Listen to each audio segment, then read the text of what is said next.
Dejudo. Comes up in the pocket, fires to the right side, caught by Diggs. Stay up! Oh my God! Oh my God! He knows it! Touchdown! Are you kidding me? It's the Minneapolis Miracle! I got 3 words for you. You like that?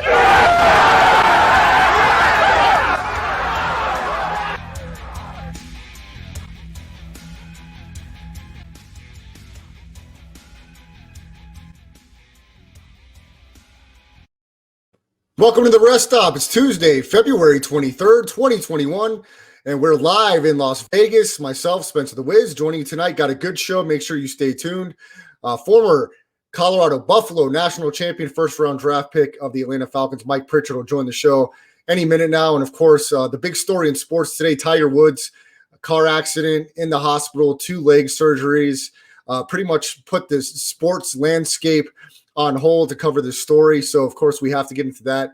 Going to get into with Mike as well, a little bit of Raiders talk, some GOAT talk, Tom Brady, and I really would like to get some thoughts from MP about Vincent Jackson, who just recently passed away in the mental health pandemic going on in this country, and especially professional sports.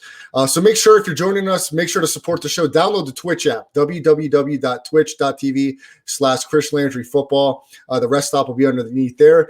And also go to chrislandryfootball.com and support the show. Any of the podcast platforms, you can get the audio version as well under Landry Football Conference Call. Joining me as always, Spencer the Wiz. You can follow him on Twitter at Spencer the Wiz, and myself on Twitter at Brad the Believer. Spence, great to have you on Tuesday.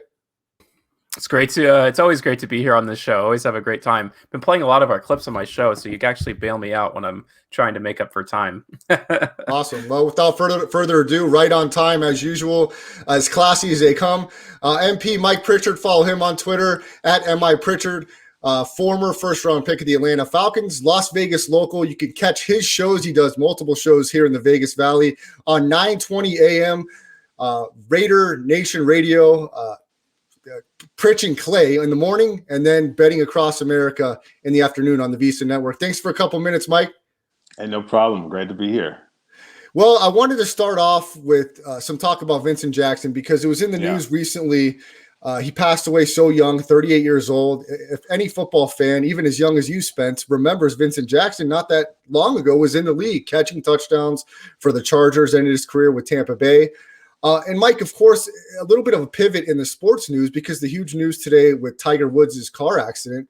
We don't know all the details, but of course, most would consider the greatest golfer of all time, still active, playing, chasing Jack Nicklaus in the majors. We don't know the details of what happened, but I think we could kind of tie this all together because Tiger Woods, we know, has had his battles with certain things, whether it's substances, whether it's relationship issues in the past.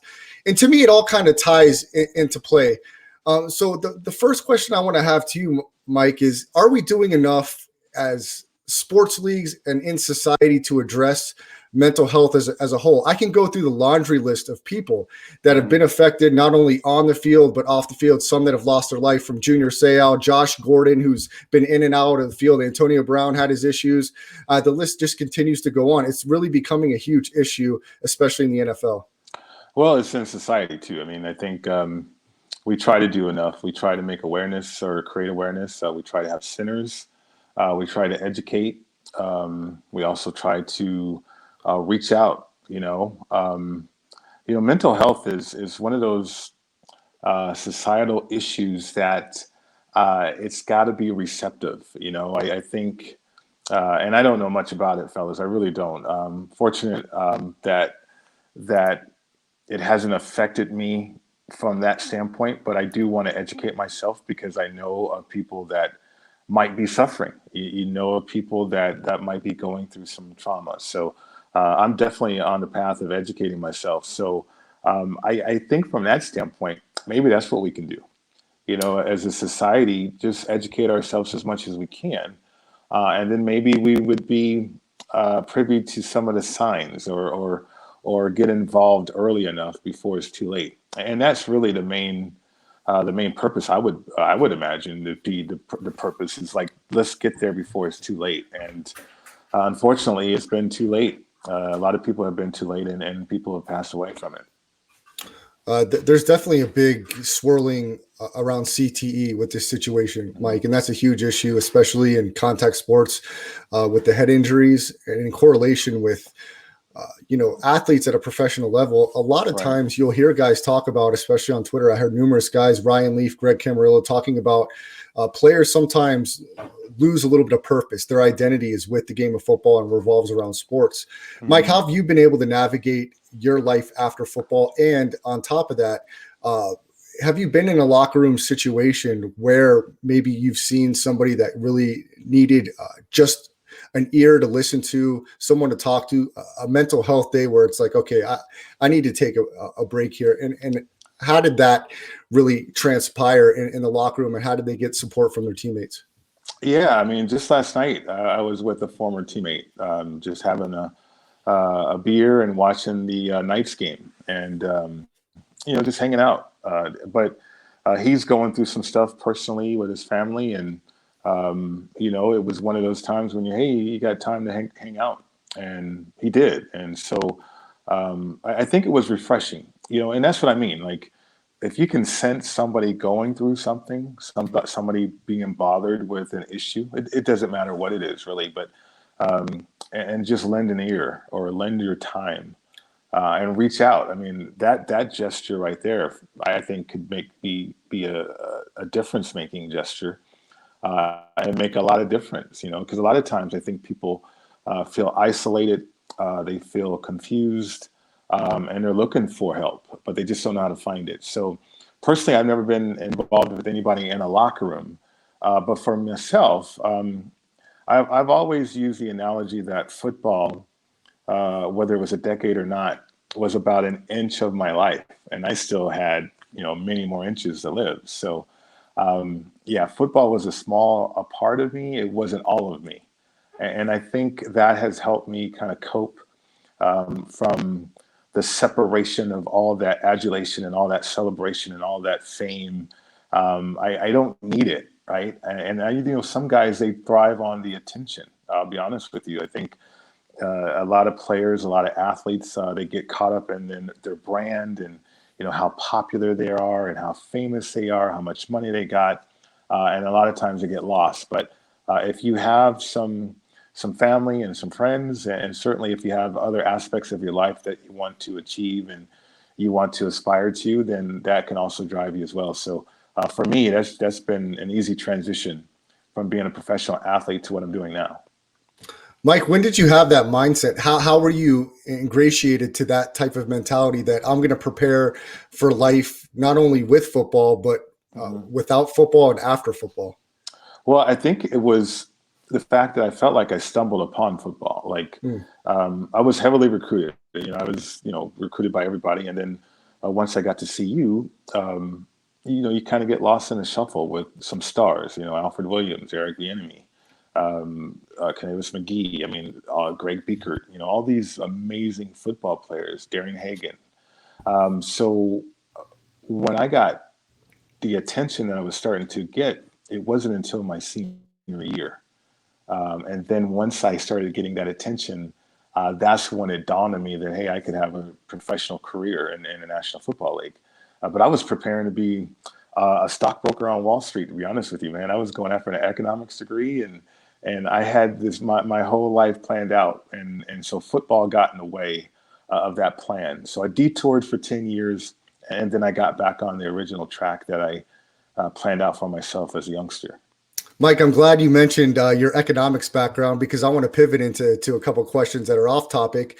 And this is Mike Pritchard joining us. Follow him on Twitter at MI Pritchard. You can check out his show, Pritch and Clay, every morning on 9:20 a.m. Raider Nation Radio. Mike, were you able to follow this whole boom with Dogecoin, and then also with GameStop, that whole flux in the market?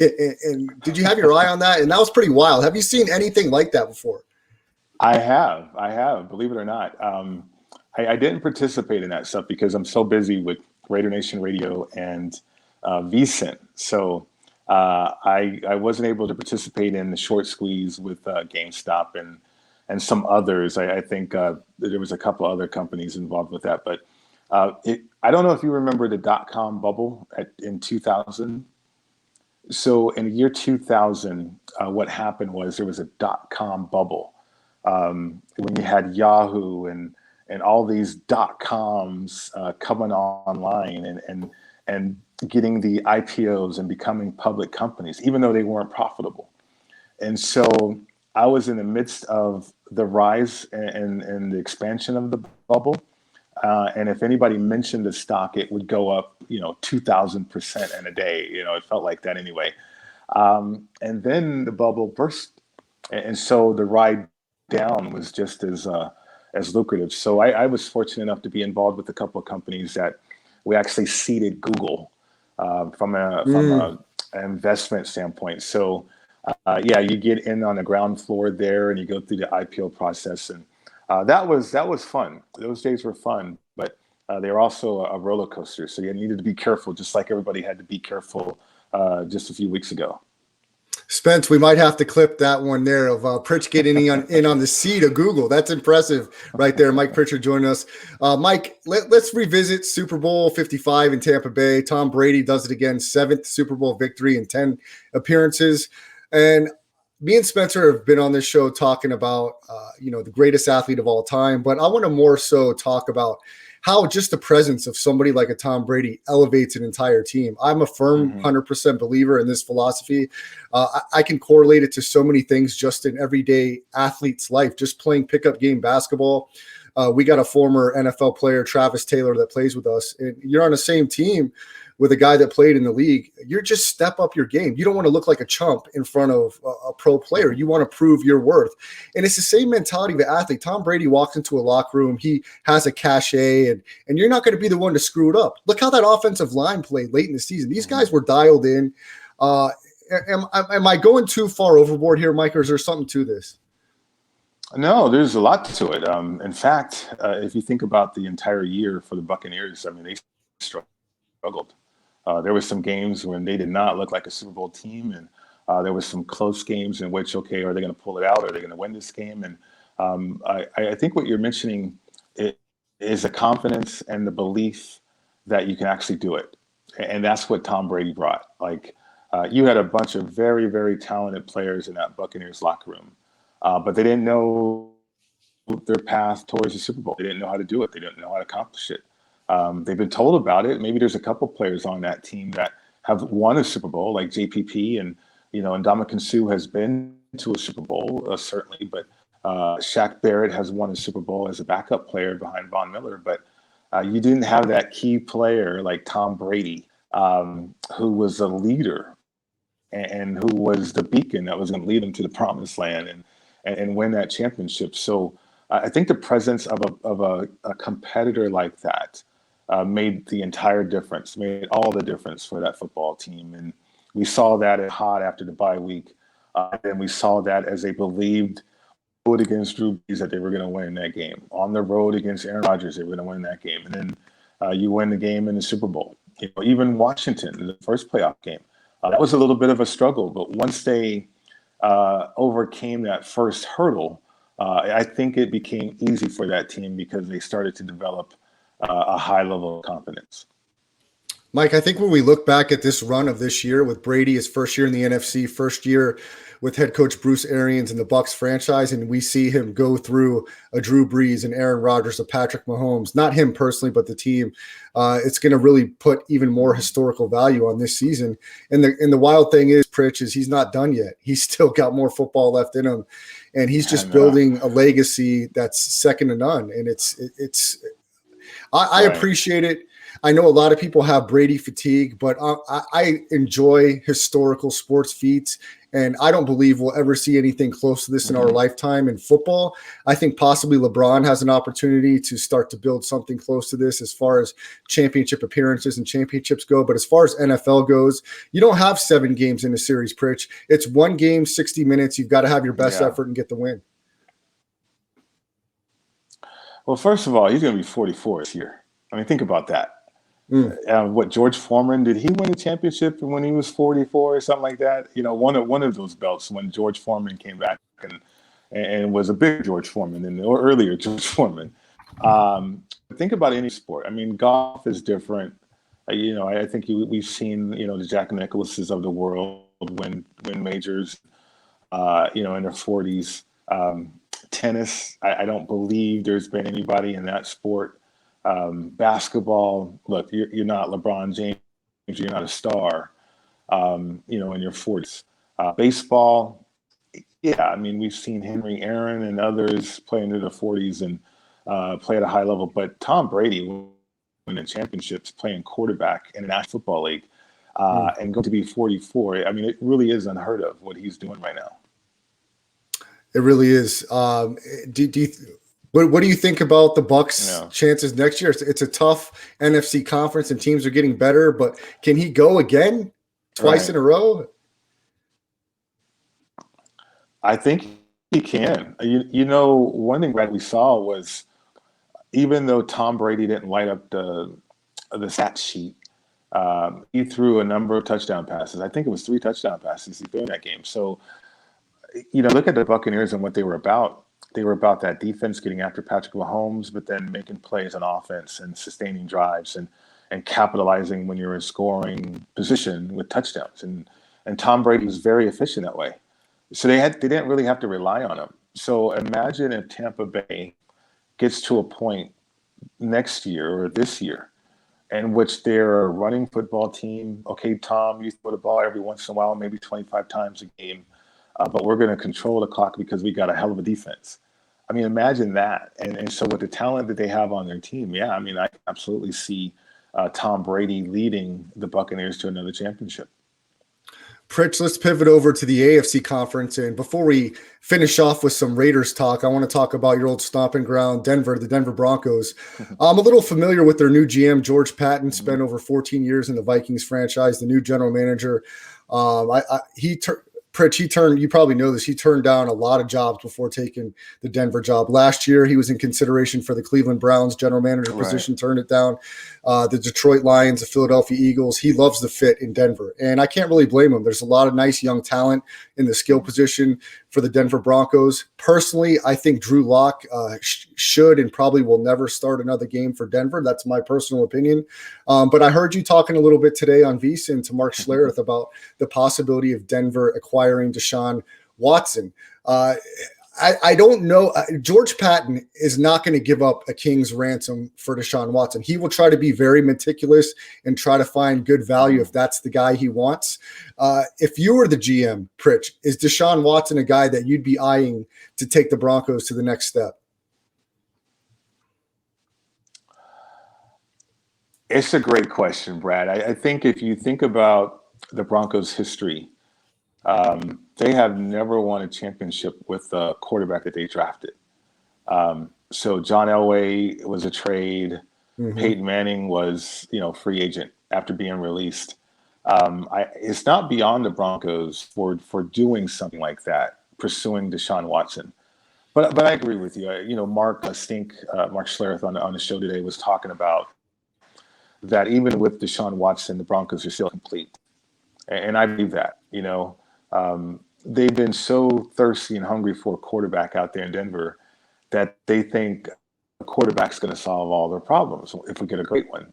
And I think Broncos country has been spoiled that way because you had John Elway for, my goodness, 83 through 2000. And then you had Peyton Manning for the second half of the 2012 through 2015. So, I mean, it's been great from that perspective for Broncos country and Broncos fans, but it is hard and tough as they're finding out to draft and find the next great quarterback, and so they want to take the shortcut and try to acquire Deshaun Watson when he becomes available. But I agree with you. I do not think the new brass there in Denver is going to sell the farm. I think if anything, that job became attractive because they do have so much young talent. And so now it's just time to develop that young talent and then bring in some other talent and hopefully get hot with the quarterback selection as well.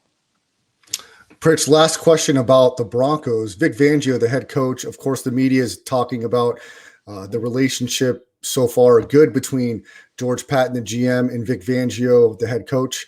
I'm not buying it, Pritch, and this is why. There's zero connection between George Patton and Vic Fangio from their past, and we know that general managers and front offices like to bring in their own guys. I'm a firm believer that if the Denver Broncos don't win at least 8 games this year, there'll be a head coaching change. Do you disagree or agree with that, or have any thoughts about maybe what George Patton may be working for the future of the Denver Broncos? Yeah, I totally agree with what you said. I mean, I think John Elway, before he stepped up to president of football operations and GM tag, he pretty much secured Fangio for the year coming up. But when he said, hey, yeah, George, he's coming in, but yet Vic Fangio is going to be our head coach this year. And he did that prior to Patton becoming the GM. So that saved Vic Fangio from what you just alluded to, Patton coming in and wanting his own guy. But you're right. I think if it's not going the right way, then sure. I think the new GM is going to have autonomy to make changes. So, yeah, this might be the final year of Vic Fangio in Denver. If he doesn't win at least 8 games or maybe get to the playoffs, it might be that strong of a campaign for Vic Fangio. Yeah, we've got that extended wildcard spot in both conferences. So we'll see if Denver and, of course, our own Las Vegas Raiders can make that noise. And Spence, jump on here as we finish up with Mike Pritchard. Follow him on Twitter at @MIPritchard. We're going to talk a little Raiders here real quick before we let Mike get out of here. Spencer's a diehard Raiders fan, Pritch, and he is not completely pleased with the direction the Raiders are going, and especially Mike Mayock. Spence, please jump in and fire away at Pritch. Well, I mean, I guess we could just start the conversation of what your opinion on Mike Mayock's job has been. To me, it's been a complete disaster class, but maybe you see it a little differently. I know he drafted Max Crosby, but if that's the number one accolade that this guy's had as the GM in the past, 2-3 years, that's probably not very good. Yeah. Spence, I've heard nothing but excuses, to be honest with you, with the Raiders. They drafted Damon Arnett in the first round, Henry Ruggs in the first round. Now, to me, first rounders are supposed to come in and be impactful, because I was one. And so you come in, you be impactful, you make all rookie, and then you help the team get to the playoffs. I mean, that was my rookie year. And I think from an expectation standpoint, when you go through the draft process, that's what a lot of fans believe should happen. So you should never hear from your franchise that your first rounders are young and they need to develop, because why did you draft them in the first round then? If they need to develop, Henry Ruggs only had 3 years in college, so don't draft him in the first round. If Damon Arnett someday will be great, well, don't draft him in the first round, right? So when you miss on first round choices, you can throw in Cleve Farrell, you can throw in Jonathan Abram a little bit, and you're waiting and buying time for those players to make the impact. I think people can get impatient because expectations and results they're not meeting, they're not equal.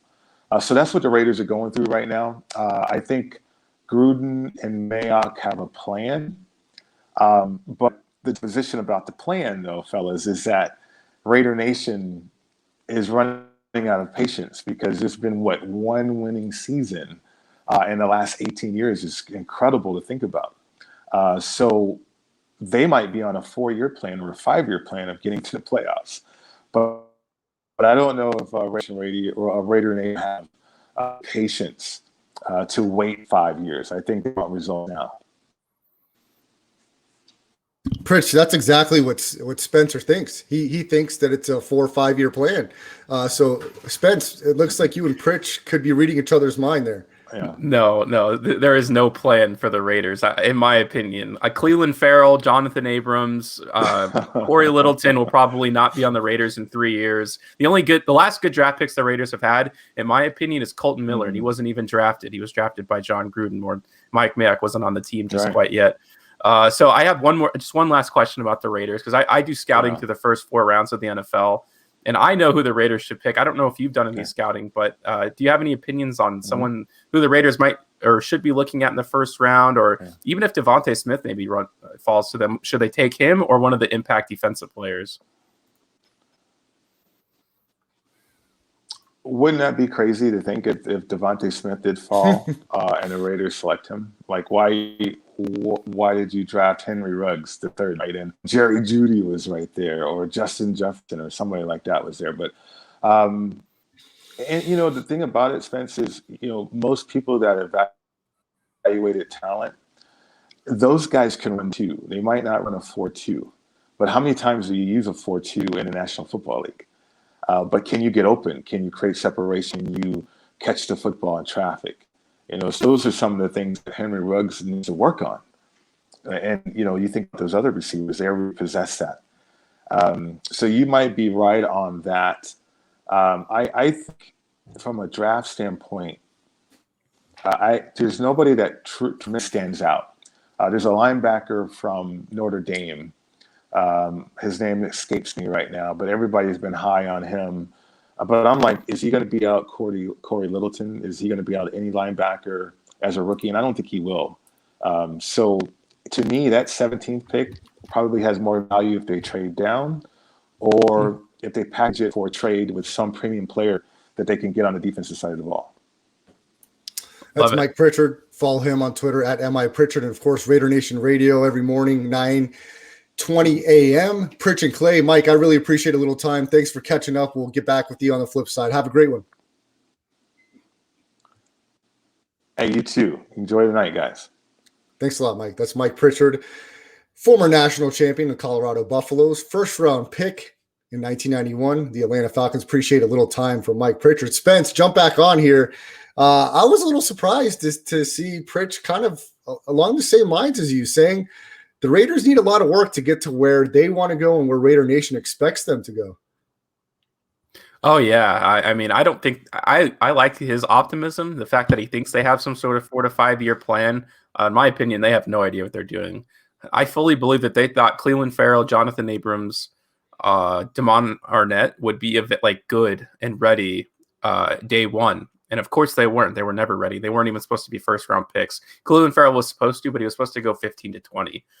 So I don't know what they do. I like the idea. The Notre Dame linebacker who you're talking about, I believe that Raiders should pick, although his name, it does escape me. It's a very weird name. I don't even know if I know how to pronounce it if I had it in front of me. He's a very it's not undersized. Carlo Calabrese, is it? No, I think it starts with an O or something like that. But he's undersized. He's essentially a safety playing the linebacker position. The Raiders have no coverage. Jeremiah Owosu Komari. Is that right? Yeah, so that guy. That's your attempt is probably 10 times better than mine would have ever been. The other name I'm hoping to see there is Kwity Paye. I'm a huge fan of that guy. I think he has extreme explosiveness. The Raiders have absolutely no talent on the outside. Max Crosby is our best player, but he's not a Pro Bowler, nor is he. He's one of the worst run defender at the defensive end position that I've ever seen in my life. So they're going to have to spend almost every draft pick they have when it comes to the defensive side of the ball. The only thing I'm worried about is that Mike Mayock is the worst GM in the NFL, and I think even if Devontae Smith is there available at the 17th pick, they should trade him. I actually agree that they could trade down, but if they don't, ignore it. If Kwity Paye is there, if the linebacker of Notre Dame is there, they have to take him at the 17th pick. They cannot continue to ignore the defensive side of the ball for the past 18 years. It would crush me, and I know they'll do it. That's Spencer the Wiz. Follow him on Twitter at Spencer the Wiz. Spence, I want to really jump into NBA. It was quite the night in the association tonight, but of course the big sports news today, Tiger Woods involved in an accident earlier this afternoon, I believe in Los Angeles, in the hospital, surgeries on his legs. We don't know completely all the details, I don't believe yet. Brian Bravo here on the chat has been trying to give me updates on what's going on. Seems seatbelt airbag saved his life, which is incredible. I don't know the details. It seems like he hit a median and flipped over. That could have been a numerous amount of things that caused him to be distracted and run over that median. It could have been texting. It could have been anything. I don't want to speculate too much. It's not fair to do that. Of course, the sports community, Tiger Woods' family, has to be relieved that he's not fighting for his life, as we know right now. But 2 legs severely broken and probably some more injuries. Man, this is Spence. This is wild. We didn't. I would love to have talked more to Mike Pritchard about just the depth of the athletes we've lost too young. And go back to last year with Kobe, Vincent Jackson most recently. The list is so long, Spence. And I can't imagine the sports community mourning the loss if it would have happened today of Tiger Woods, what that would have been like on sports airwaves. With what's going on in this country with COVID, with us still in the middle of pretty much being handcuffed to what the government tells us to do, this impact would have been numbing if it would have been life-threatening to Tiger Woods, especially most recently we saw Tiger with his son Charlie at one of the Pro-Am events or whatever, playing great golf. And Tiger, who most recently in the last few years did win another major at the Masters. So he wasn't completely done, still not playing as consistent as he would have liked. But Spencer, this is insane story. It's like, wow, you just don't know how to wrap your mind around some of this stuff. And literally life as we know it's been on hold for a year, and we continue to get news that is like earth-shattering, shocking, and just puts people in disbelief. I mean, what were your thoughts when you first heard about this today? I didn't hear about it till later in the afternoon, but man, it's just numbing. Yeah, life is very precious. We only get one life, unfortunately. And I know that we see celebrities in a certain light, or some people do, where they see them like almost to a godly level. But as we learned, earlier, not this year, but last year, Kobe Bryant's death, like it can happen at any point. Now, will people die of helicopter crashes? Probably not. But just the idea that these guys could die at any point in time. Car crashes are one of the most common forms of death in the United States. Again, all we know about the situation is that he was speeding. It's obviously very fortunate that he is okay. You hope that he wasn't doing anything bad. But if there's any good takeaway, I guess, from this, is that his seatbelt did probably save his life. That's the takeaway I took from it. It's kind of an ill-forgotten thing. It's kind of one of those messages that you see in commercials every couple of years to remind people. But hopefully something like this, if it can create some positive, where people realize how important it is to do stuff like that. I couldn't imagine, losing him. Of course, I'm just a golf fan, but he's transcended the game of golf. And sure, he's had some dark times in his life, but we all have. It's just because we're not on TMZ, we just don't know about it. That's kind of how I feel. I think everybody is worth redeeming. I think he's worked really hard to get back to where he was, and his Masters run the last time that he won was one of the greatest in sports history, in my opinion. But again, like the biggest takeaway is that Tiger will be okay. We'll never know if he'll play golf again, depending on how severe those leg injuries are. And we already know that he's had like 5 back surgeries. It would suck if he was forced to retire this way, but maybe it was, the guy upstairs' way of telling him that it's time for you to put it down, because maybe something worse could have happened down the road. Who knows? Yeah, and of course, we'll monitor more details of this story. Tiger Woods in a severe car accident in Los Angeles this morning, broken 2 legs in surgery. And of course, we all have our best wishes for Tiger. And it's been so hard to even keep up with all the unfortunate situations. I mean, I didn't even talk about on Thursday. I'm going to have a little bit of a wrestling segment. Of course, I'm a big wrestling mark, so you want to stay tuned for that. But Luke Harper, John Brody Lee, passed away, wrestler, under 40 years old or at 40 years old a couple months ago. I mean, Spence, the list is just so long of people that have died too young. Steve McNair in the past. I mean, there's just so many, not enough to name. Ryan Leaf came out, and I believe with Yahoo, and talked about the Shield doesn't care about its players. It needs to do more with mental health. And a lot of players were outspoken on Twitter talking about how big an issue this is. Former NBA player Ben Gordon on the Athletes Tribune put a huge article on his own struggle with mental illness. We know Royce White. I mean, the list is so long, Spence. And I believe it's a huge issue that should be mandatory for any corporation to do vetting before they bring an employee in. Not only do the vetting, but have a deep conversation with every employee about this subject and about resources available if there's something that they're personally dealing with their mental, spiritual, relationship life. I think it's vital. I think we're not doing enough as a country. We've got sick people on the streets, in workplaces, in homes, and it's contributing to society's detriment and divide. And I think it's very unfortunate and it's sad that we're not doing more on a corporate level. And I think it should be mandatory in the workplace to have some type of course, some type of resources that's reaffirmed to the people in the workplace on a weekly basis. I know a lot of places, Spencer, when you go into work, whether it's restaurants, hotels, they have like kind of pre-shift meetings or little gatherings, group gatherings. I think that should be mandatory. And I think this should be discussed every day. And it doesn't. People talk about it and they skip over it. And I think it's super unfortunate. So many people out there feel alone and they feel like they don't have the outlet to express what they're going through inside or what they're going through externally that they don't know how to process internally. And I think we need to step up and do a better job. It starts with the same way that people get out on the streets and they protest Black Lives Matter or they protest their political affiliation. We should be protesting that corporations mandatory take the mental health and the livelihood of their employees very seriously. And it's unfortunate because we're treated as people just like another number, another statistic, and it makes people feel worthless at times. And this is a serious issue in this country. And I think if it started in corporate America and it trickled down to the schools, I think we'd see such an impactful change for the positive in communities, in impoverished communities, in all communities, because it's not just the poverty-stricken communities that deal with this issue. It's people with lots of money, with lots of power. Dennis Rodman comes to mind as somebody years ago who had some serious struggles. It's something that goes on and you would never know, Spence. People you talk to that sound just like the most happy, positive people are going through stuff.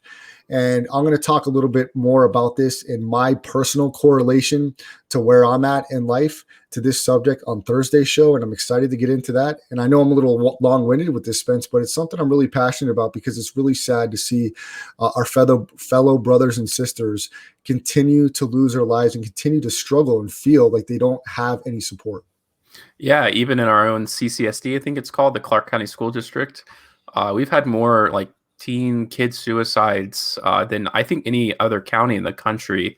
So there's always more that we can do, where there's always more that businesses can do to give people resources, to help them be aware of resources.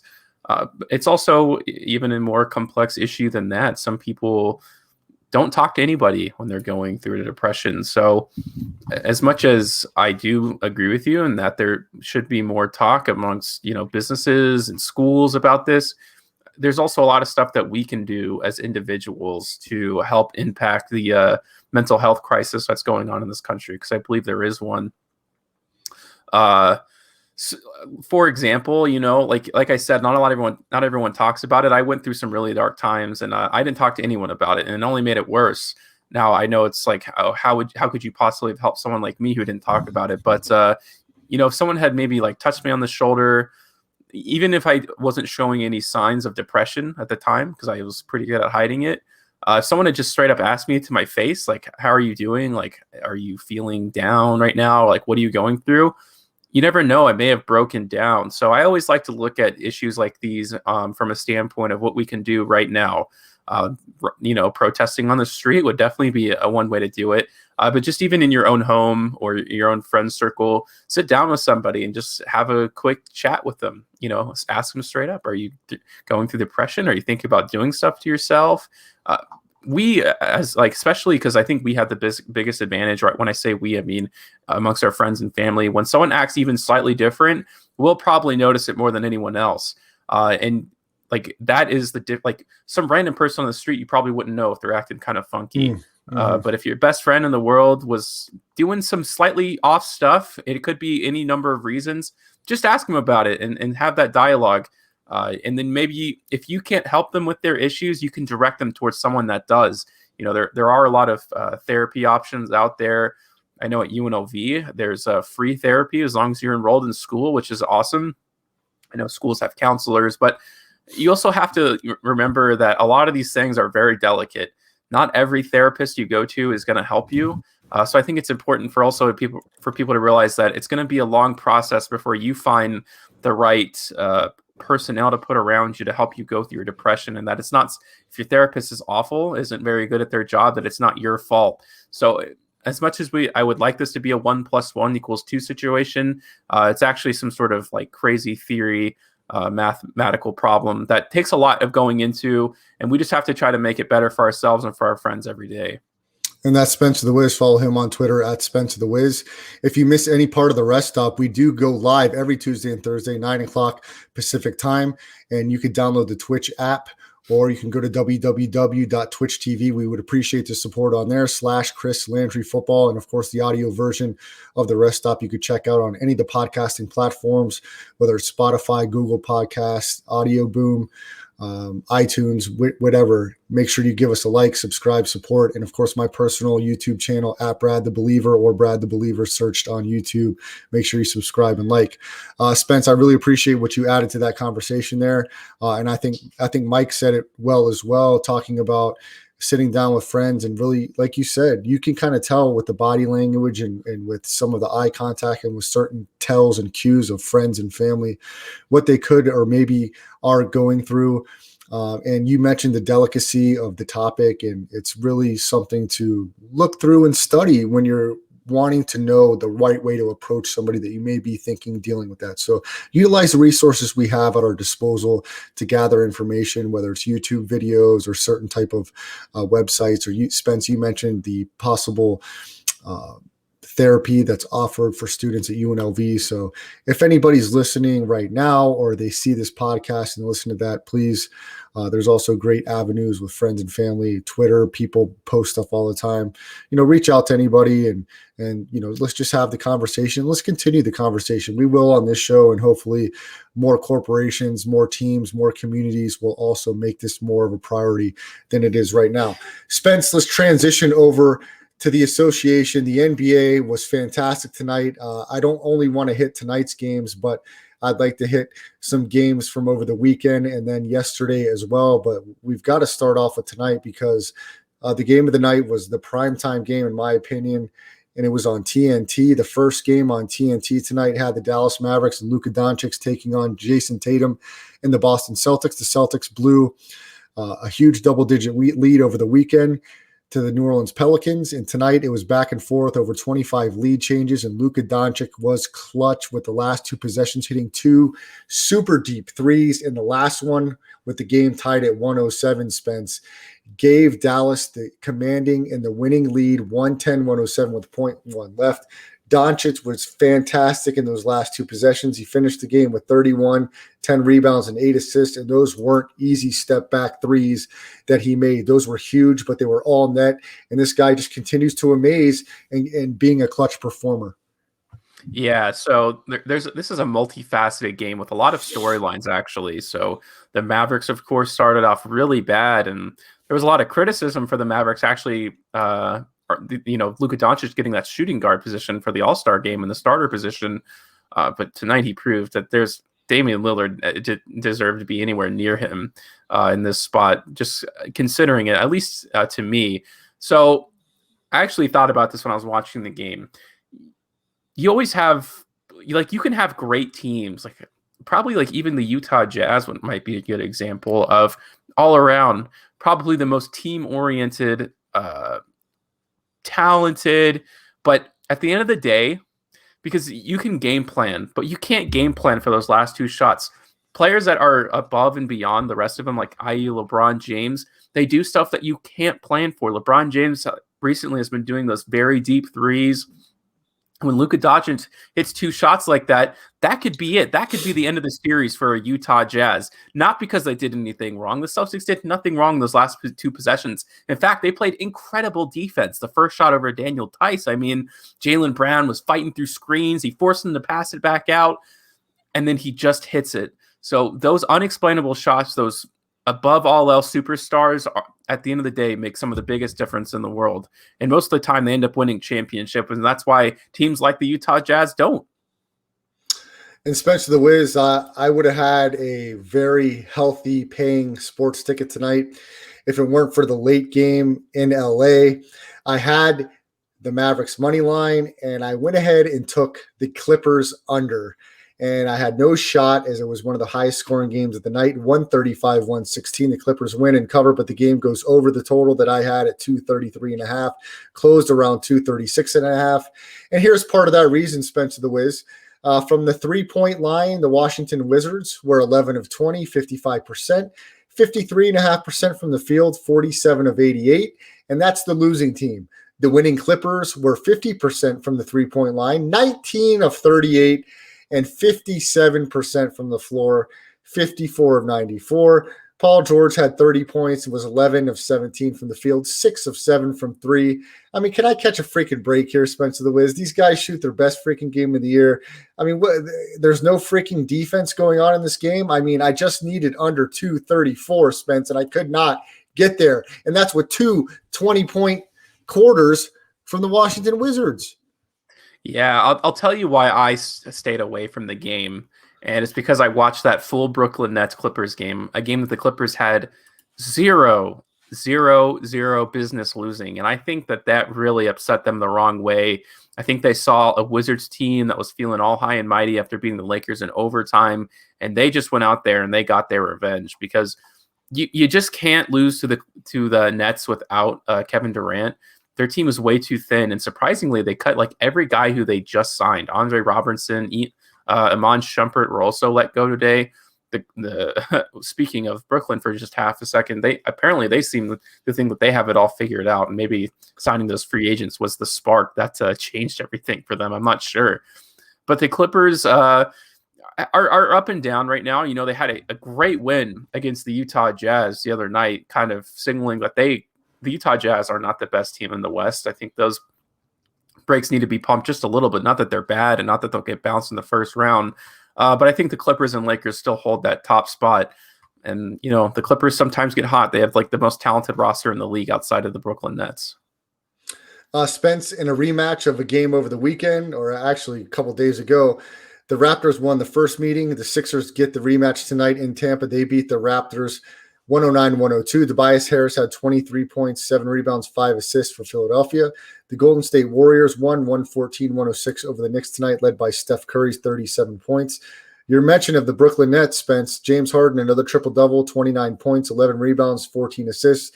He's starting to move himself into the MVP conversation, and the Nets, they win again, 127-118 over the Kings. Spence, did you see any of this game tonight? Your guy, Tyrese Halliburton, 23 points, 9 assists, 5 rebounds, and a loss for the Kings. Yeah, my Buddy Hield to the Grizzlies pick is growing every single day, hoping for that Kyle Anderson, Dylan Brooks swap, because they can't ignore Tyrese Halliburton forever. And I don't think they're going to trade Fox. I think they'd be they just signed him to a massive extension. So that's definitely not going to happen. I think Buddy Hield will be moved. Now, personally, as a Memphis Grizzlies fan, I would love to see him go there. But I think obviously he can go just about anywhere else on it. But I do think the Grizzlies have some nice assets, and it would be a huge piece to their team. They just, first of all, they have, I'm trying to go down now, like who could be a worse head coach in the league? Well, Saunders just got fired, for the Timberwolves. So I think he's, he can't be on the list anymore. I really think Luke Walton might be the worst head coach in the NBA right now. They're not moving the needle at all with him. At why he's still a part of the team, I have no idea. They're going to continue to sink. They show up in spots. That's because they have an extremely talented roster. I actually like them from top to bottom outside of Marvin Bagley, who is just not a very good basketball player. But other than that, when you go down the list, Harrison Barnes, I think, is a very serviceable small forward. De'Aaron Fox, we know, is a borderline all-star. Buddy Hield takes some horrible shots, and I think he needs a strong head coach to kind of steer him, back towards the light. I don't know why he has such a free reign, and maybe a coach firing would change that. I'm not sure.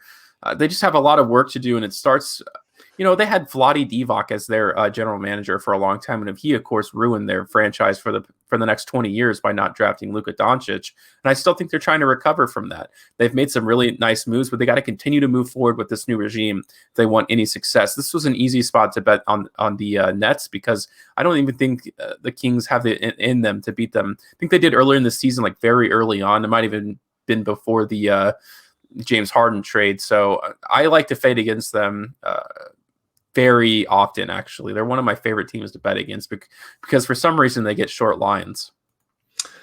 Spence, the late primetime game on TNT had the Nuggets taking care of the the Trailblazers 111-106. Your guy, Dame Lillard, 25 points, 13 assists, 7 rebounds. But Nikola Jokic, 41 points, 5 rebounds, 5 assists, led the Nuggets tonight. Nuggets improved to 17-14 on the year. The Blazers, they're still 5 games above 500 at 18-13 on the year. It's impressive, honestly, that they're above 500 and they're above 500 as much as they are. Now, they have a pretty decent team from top to bottom, that's for sure. Damian Lillard's just having one of those seasons again, being just as successful as he has been, if not maybe one of his best seasons. He's be considered for MVP. But for me, the real MVP is Nikola Jokic. Right now, as long as they can get within a top 4 seed, there's no way you can justify putting anyone over him.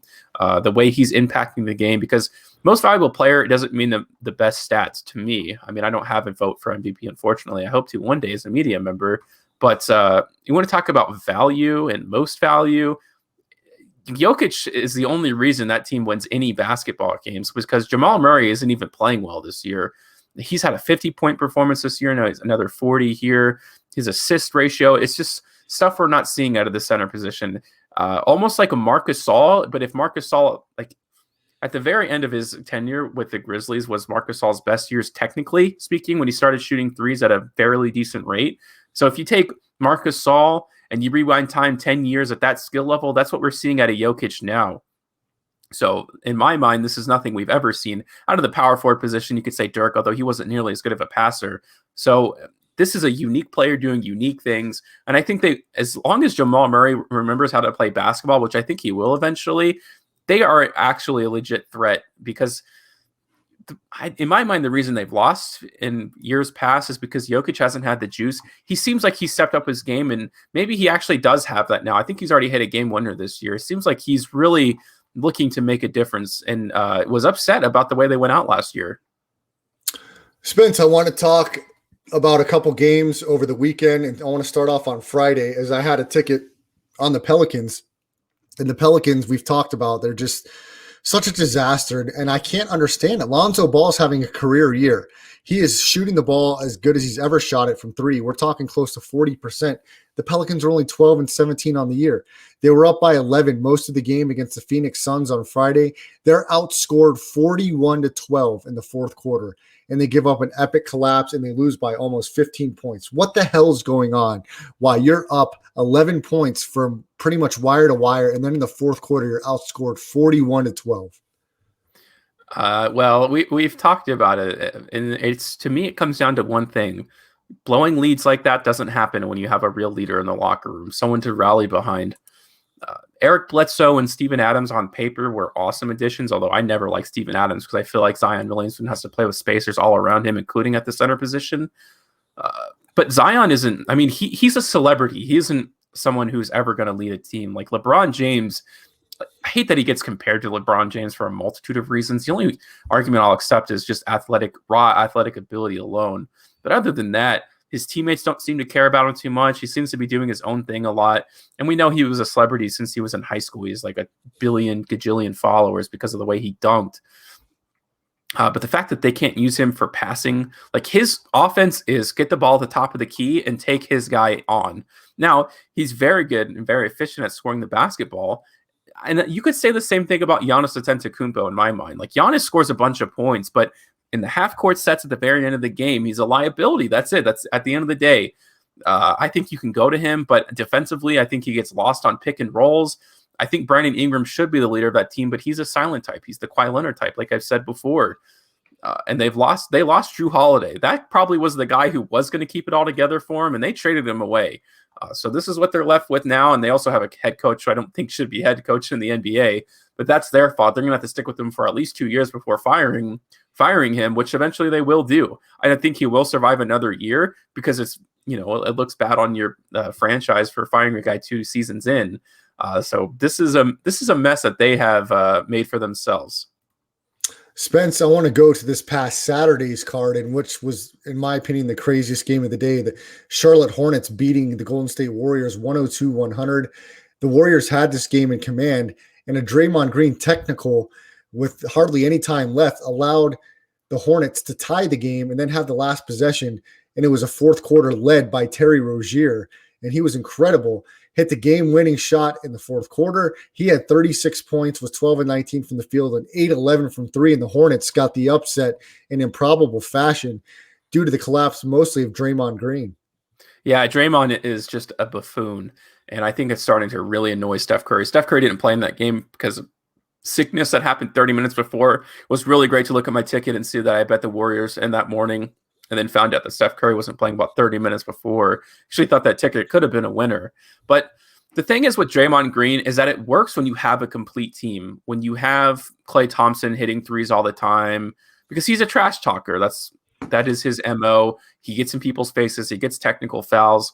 But when you're on a team that's very young and that needs him desperately, the whole antic part of it is just killing this. I mean, what are the young guys supposed to say? They're not going to, go up and wrap him up and quiet him down because they've only been in the league a couple of years and they don't want to talk to a veteran like Draymond Green, especially they know that he'll fight back for you.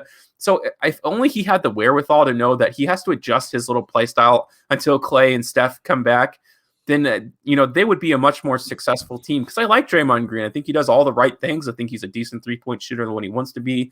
He's obviously the point guard of that team because Steph can't run an offense. Nothing against Steph. That's just the way he plays.